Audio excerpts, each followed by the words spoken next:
ગામડાની વસ્તી નાની હોય, ઘરે ઘરે જ્ઞાની હોય, આંગણીએ આવકારો હોય, મહેમાનોનો મારો હોય, ચા પીવાનો ધારો હોય, વ્યવહાર એનો સારો હોય, રામ નામનો રણકારો હોય, જમવાનો પડકારો હોય, સત્સંગ મંડળી જામી હોય, બેસે તો સવાર સામી હોય, જ્ઞાનની વાતો બહુ નામી હોય, વહુને સાસુ ગમતા હોય, ભેળા બેસી જમતા હોય, બોલવામાં તો જમતા હોય, ભૂલ થાય તો નમતા હોય, છોકરા ઘોડામાં રમતા હોય, આવી માની મમતા હોય, ગઈઢા છોકરા સંભાળતા હોય, ચોરે બેસી રમાડતા હોય, બાપાના બોલ સૌ પાડતા હોય, સાચી દિશાએ વાળતા હોય, આંખે ભલે ને ઓછું પાડતા હોય, આવા ગઈઢા ગાડું વાળતા હોય, આવા ઘરડા ઘરમાં વૃદ્ધ હોય, માંગે પાણી ત્યાં હાજર દૂધ હોય, માનો તો ભગવાન બુદ્ધ હોય,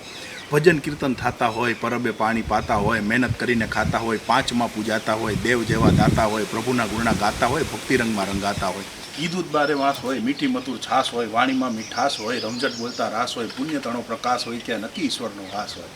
કાચા પાકા મકાન હોય, એમાં એક દુકાન હોય, ગ્રાહકોના એવા માન હોય, જાણે મળ્યા ભગવાન હોય, અતિથિને આવકારો હોય, ખુલ્લા ઘરના દ્વાર હોય, કૂવા કાંઠે આરો હોય, વહુ દીકરીનો વર્તારો હોય, ધણી પ્રાણથી પ્યારો હોય, કાનો ભલે ને કાળો હોય ની રાધાને મન રૂપાડો હોય, વાણી સાથે વર્તન હોય, મોટા સૌના મન હોય, હરિયાળા તો વન હોય, સુગંધી પવન હોય, ગામડું નાનું વતન હોય, ત્યાં જોગમાયાના જતન હોય, પાપના ત્યાં પતન હોય, માનવી મોતીના રતન હોય, શીતળ વાયુ વાતો હોય, જાળવે જઈ અથડાતો હોય, મોર તેદી મલકાતો હોય ને ગામડાનો મહિમા ગાતો હોય.